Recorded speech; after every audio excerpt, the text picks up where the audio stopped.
It's a wild world out there, but some worlds are even wilder. Hi, my name is Tyler Hapney, and you're listening to Dungeons and Dystopias. Thank you for listening. Hello, and welcome to another episode of Dungeons and Dystopias. My name is Tyler Hapney, and I am your Game Master and host. I've Game Mastered hundreds of sessions of Cyberpunk Red and Dungeons and Dragons, and this podcast is a way for me to reconcile my thoughts on both of those systems. I'd like to start off today's episode by apologizing for the late upload. I had some trouble getting into my studio this morning, and that did not get resolved until, well, an hour and a half after I was meant to start recording. So, yes, I could have recorded, I suppose, yesterday, but usually I don't have a problem getting in here. But hey, still getting out the same day, and hopefully won't be an issue again. So anyways, today we're going to be discussing more Dungeons and Dragons.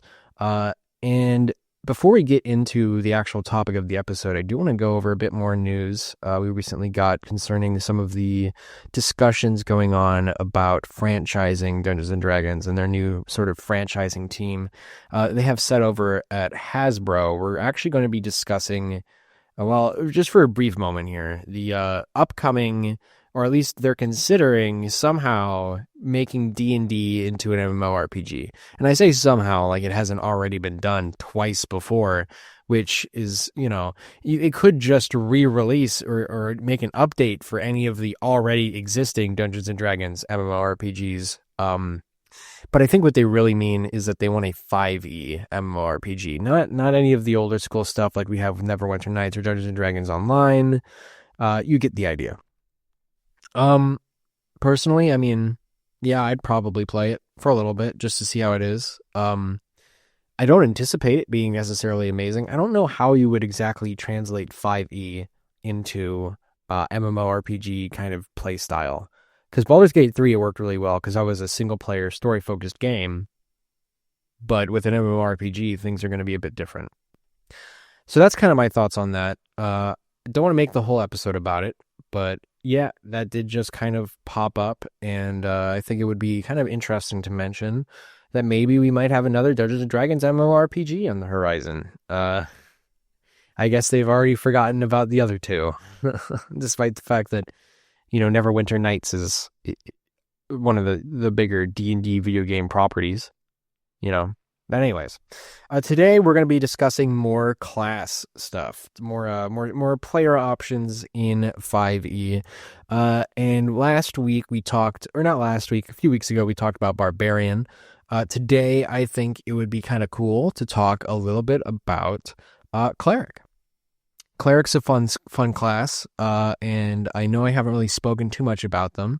But really, honestly, when it comes to power levels for classes in Dungeons and Dragons, I think Cleric does sort of reign at kind of one of the higher echelons of sort of, I guess, ability.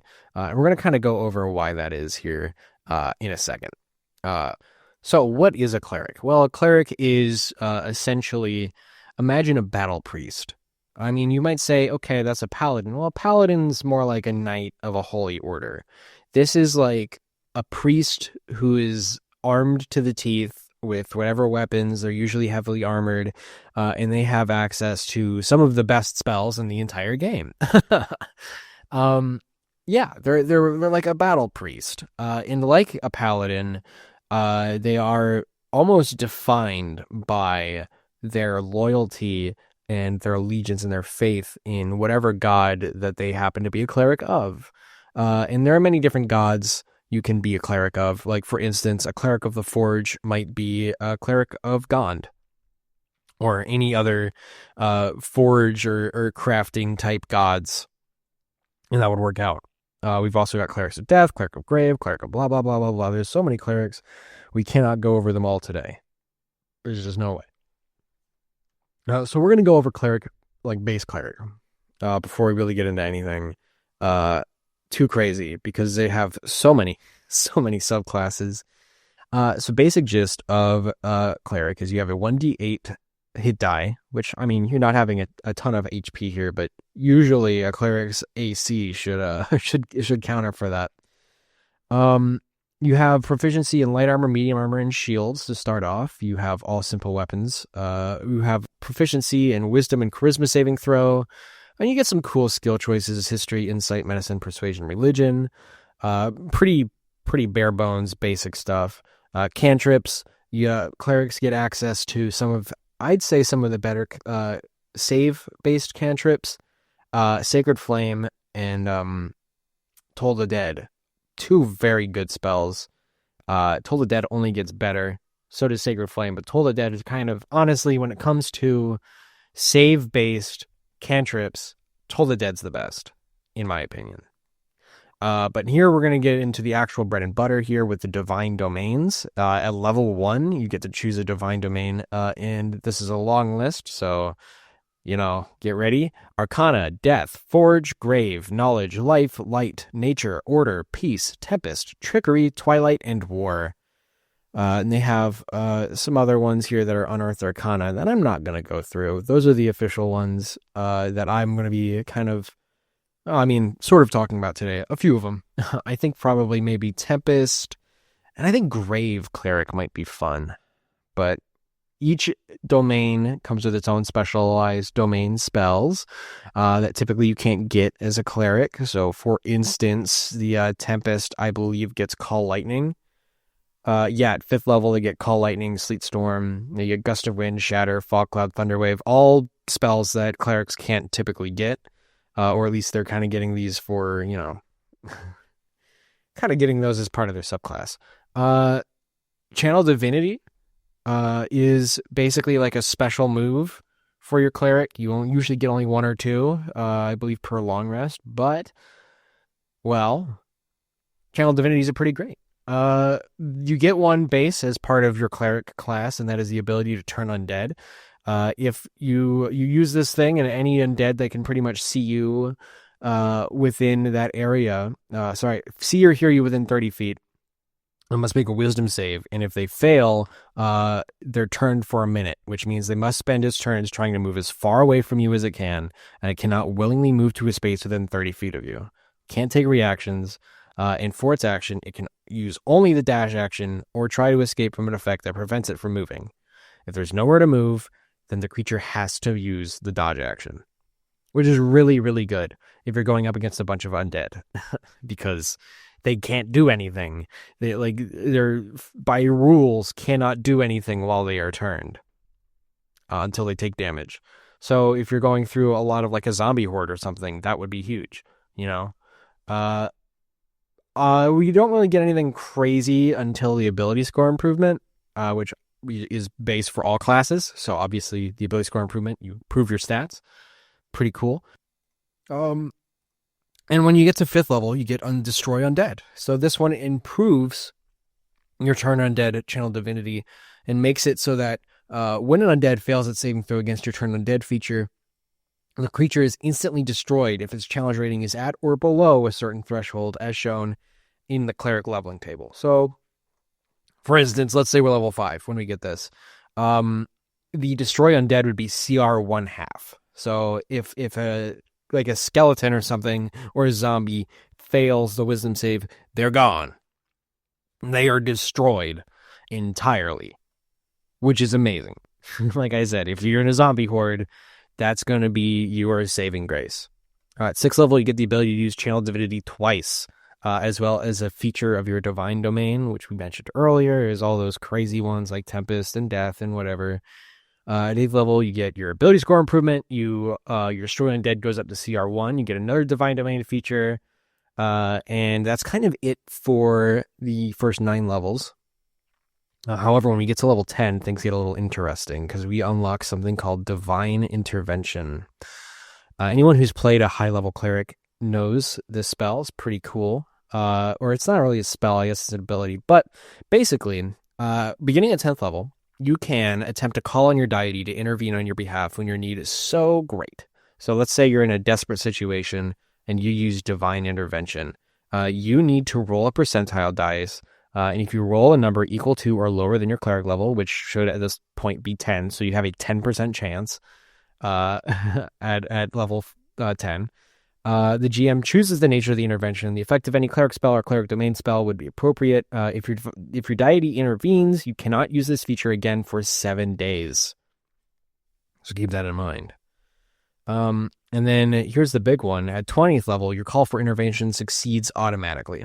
So you don't even have to worry about getting up to 20%. Once you're at 20th level, it just succeeds.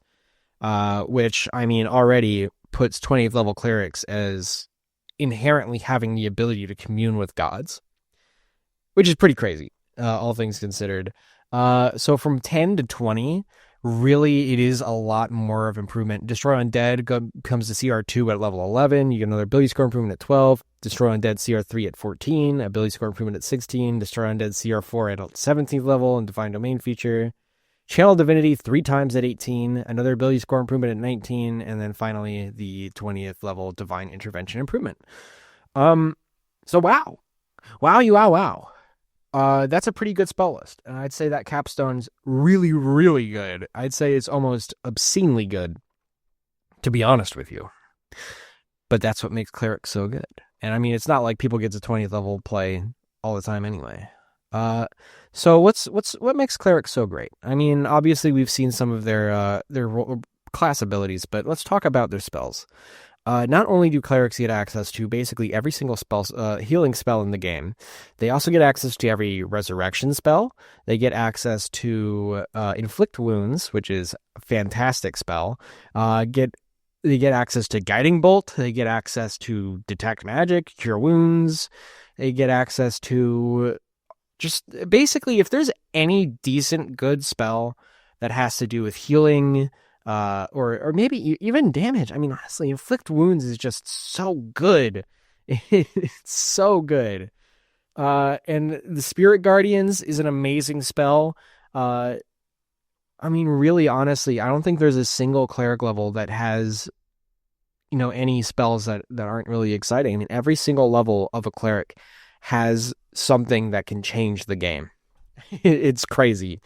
Like, all right, first level, I would say inflict wounds, guiding bolt, really good. Cure wounds, I mean, obviously having healer is really nice. Second level, hold person, restoration, spiritual weapon, that's so good too. Third level, we got, Spirit Guardians, mass healing word, that's really good. Daylight can be awesome.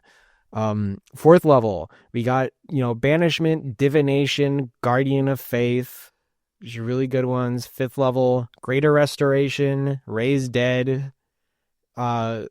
Sixth level coming up here, we've got harm and heal, which are basically exact opposites. Harm just deals a ton of damage, while his heal just heals for a ton automatically. Sunbeam, oh, so good. So I've used Sunbeam so many times against my players. Seventh level, you get stuff like regenerate, resurrection, symbol, divine word. Eighth level, anti-magic field, holy aura, sunburst. And then finally at ninth level, we're still winning with mass heal, power word heal, true resurrection, gate, astral projection. There's just every single level of cleric has one or two amazing spells that are almost feel like must-haves. And for me, that makes for a really good spell list because, those are just a few of the spells on there. A lot of the spells in general have a ton of use, and I've seen clerics with all different types of things, and all sort of builds work out fantastically. And speaking of cleric builds, we haven't even gotten into the domains. So I'm going to go into a little bit of that before we get into our monster of the week, and we're going to talk about Tempest domain clerics here. So Tempests are all about the storm and the seas and the sky and all that stuff.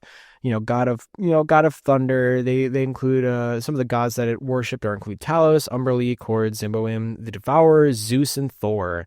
Some of those might be familiar to you.